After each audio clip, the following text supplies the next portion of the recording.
Coucou les petits caribous et bienvenue dans CDQ. Aujourd'hui, on va parler de l'autobiographie de Roger Corman, How I Made 100 Movies in Hollywood and Never Lost a Dime. C'est un titre qui est vraiment extrêmement long, extrêmement difficile à dire, mais donc c'est l'autobiographie de Roger Corman. Il nous raconte sa vie, c'est les processus créatifs de différents projets qu'il a fait, des anecdotes là-dessus, et il y a aussi des entrevues d'autres collaborateurs qu'il a eu dans sa vie, des gens connus, des gens moins connus. Donc, de ce côté-là, c'était vraiment extrêmement intéressant de parler d'entendre parler de Roger Corman par lui et par d'autres gens dans le même livre. Et si vous savez pas c'est qui Roger Corman, c'est quelqu'un qui a fait un petit peu de films. Juste un petit peu. Je pense qu'il en a fait presque 500. De différentes manières, il a écrit un peu, il a été réalisateur, il a été producteur, il a été distributeur. Dans certains, il a été les trois. Il a été il a écrit, si je me souviens bien, une vingtaine de films. Il en a dirigé plus d'une centaine. Puis overall, il en a produit presque 500. Puis au-delà de ça, il distribuait d'autres films aussi d'ailleurs dans le monde qu'il ramenait ici. Donc c'est quelqu'un qui est extrêmement important dans l'histoire du cinéma et c'est fou à quel point il travaillait beaucoup. C'était aussi quelqu'un qui a lancé la carrière de beaucoup d'acteurs très connus aujourd'hui comme Jack Nicholson par exemple. Et c'était un pro du quick filmmaking, de faire des films très rapidement. Il pouvait faire un film avec un très très petit budget, des 100 000 à l'époque, 90 000 et très très rapidement. C'est ça le secret aussi, hein, parce qu'un film c'est très long à faire, puis c'est ça qui coûte cher, veux pas, parce que tu payes le salaire de tout le monde. Mais si tu as 5 jours de tournage, ben ça coûte beaucoup moins cher de salaire parce que tu payes les gens pour 5 jours au lieu de les payer pour des mois. Fait que c'est sûr que de ce côté-là, c'était pas pire, mais il nous raconte, il y a une anecdote qui me vient en tête, qu'il parlait d'un film, je me souviens pas lequel, qu'il était en train de faire à ce moment-là, et il était dans un rot à ce moment-là dans sa carrière, ça allait pas très bien, ça faisait une couple de films qu'il faisait de suite qui fonctionnaient pas des masses, et il a dit non, faut que je revienne à ce que je faisais avant. C'était des films à plus gros budget qu'il faisait à ce moment-là. Puis là, il a décidé, ok, non, faut que j'en fasse un là. Puis là, il était dans ce même décor de ce film-là, il était à quelques jours de la fin de la production, puis il a dit go, j'écris un film là, puis je le filme vite quand quand l'autre production est finie, avant qu'on défasse le décor pour l'autre film d'après qu'il allait faire, parce qu'il arrête jamais lui. Puis c'est fou parce que en genre 2 jours, il a écrit un scénario pour un film, il l'a filmé en comme 3 jours pour battre son propre record finalement de à quelle vitesse il a fait un film. Il l'a monté, puis il l'a publié, puis si je me souviens bien, ce film-là en question, ça a été Little Shop of Horror, fait que c'est comme un de ses films les plus iconiques finalement. Il faisait surtout des films de série B, hein, ces budgets-là. Puis la plupart c'est des nanars, mais c'est des bons films pour la plupart. Il y en a la plupart, la quasi-totalité ont rentré dans leurs frais. Il a pas perdu, il dit dans son titre, il a pas perdu d'argent. Il a perdu de l'argent sur un seul film, mais c'est tout. Après ça, tous ces films, ils ont au moins rentré dans leurs frais ou fait beaucoup d'argent. Puis ben ça, c'est pas un secret, c'est que vu qu'il y avait des très petits budgets, ben là, à ce moment-là, il était capable de faire des films pour très peu d'argent qui, avec l'exploitation limitée en salle qu'il faisait pour que ça coûte moins cher, justement, parce que ça coûte très cher de l'envoyer en salle, par le nombre de copies, etc. Et ensuite, la distribution qui s'occupait lui-même, donc il n'y avait personne à payer. C'était lui-même le distributeur.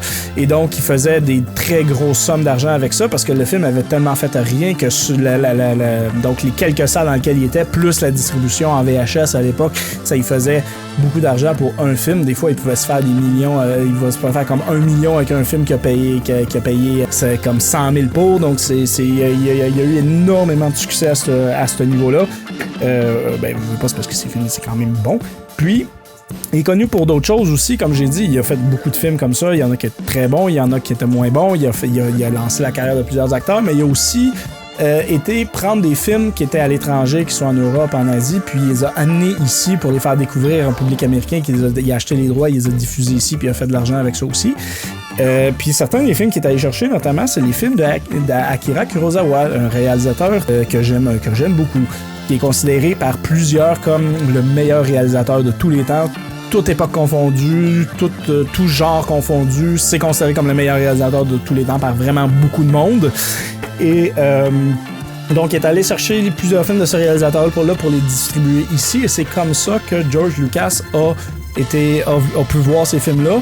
Puis donc on peut le remercier d'avoir basically inventé Star Wars, parce que ce qui est arrivé, c'est que George Lucas a vu ces films-là, les films de samouraï, et il a eu l'idée de Star Wars par ça et d'autres films que ça me vient pas en tête maintenant. Mais donc il a dérivé Star Wars. Star Wars, c'est un film de samouraï mais dans l'espace. Puis quand on regarde la religion des Jedi, c'est vraiment dérivé du shintoïsme et donc la religion japonaise, une des plus vieilles religions au monde. Et donc, on peut beaucoup remercier Roger Corman pour nous avoir amené Star Wars de cette manière-là. Puis, il y a une autre chose que ça l'a amené, je sais pas exactement si c'est lui qui a amené ce film-là, mais je vais en parler quand même parce que l'anecdote est très intéressante. Un autre film qui a été amené ici, c'est Rashomon, un autre film de Akira Kurosawa. Je sais pas, comme je dis, ce film-là en particulier, je sais pas si c'est lui, mais... Donc, Rashomon est un film de samouraï, hein, c'est un film d'Akira Kurosawa, puis c'est principalement ce qu'il faisait. Et donc, quand il est arrivé ici, il a été un succès instantané et il y a un réalisateur qui a beaucoup aimé ça. Les films de samouraï sont aussi à l'origine des films de western américains. Et donc, à ce moment-là, il y a un réalisateur qui a vu Rashomon et qui a décidé de vouloir faire ça, mais en western. Fait qu'il a pris les droits, il a voulu prendre les droits qui ont été refusés, puis il a décidé de faire le film pareil, qui parfois il a même copié plan pour plan, c'est ridicule.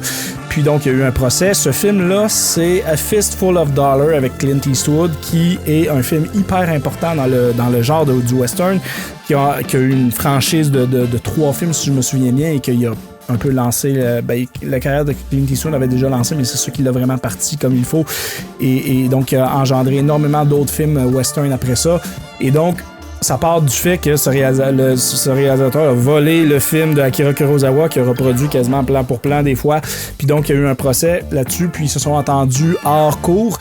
Pour chaque dollar qu'il faisait, il donnait un pourcentage à Akira, puis ce qui est un peu ridicule avec cette histoire-là, c'est que bon, déjà en partant, c'est qu'il s'était fait voler son film, mais au moins la justice y a donné raison. Mais je veux dire, les profits qu'il a fait de ce procès-là, pas les profits qu'il a fait sur ce film-là au complet, hein, incluant l'exploitation japonaise, non, les profits qu'il a fait sur ce film-là, mais sur The Fistful of Dollars, donc la copie de son film, donc le résultat du procès, lui a fait plus d'argent que tous ses autres films. Puis ça, je trouve ça complètement fou.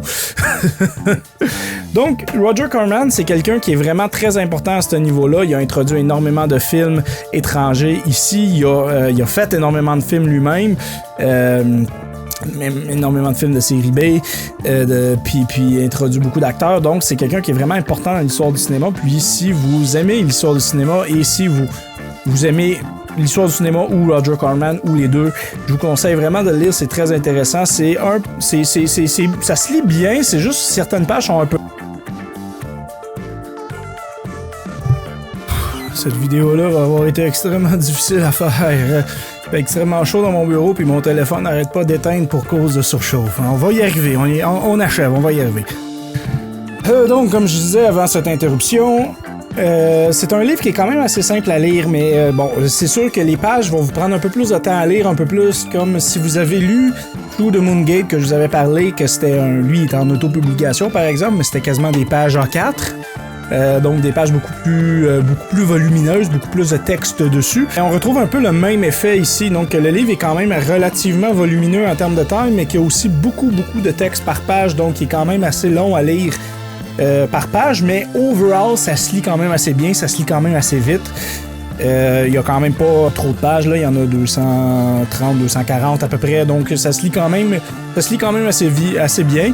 Puis c'est vraiment le fun d'entendre la vie de Roger Corman racontée par lui-même et de lire la vie de Roger Corman racontée par lui-même et par certains de ses collaborateurs. Donc je vous le conseille vraiment si vous aimez Roger Corman ou juste le cinéma en général. Donc on se voit la prochaine fois pour un autre livre. Ciao!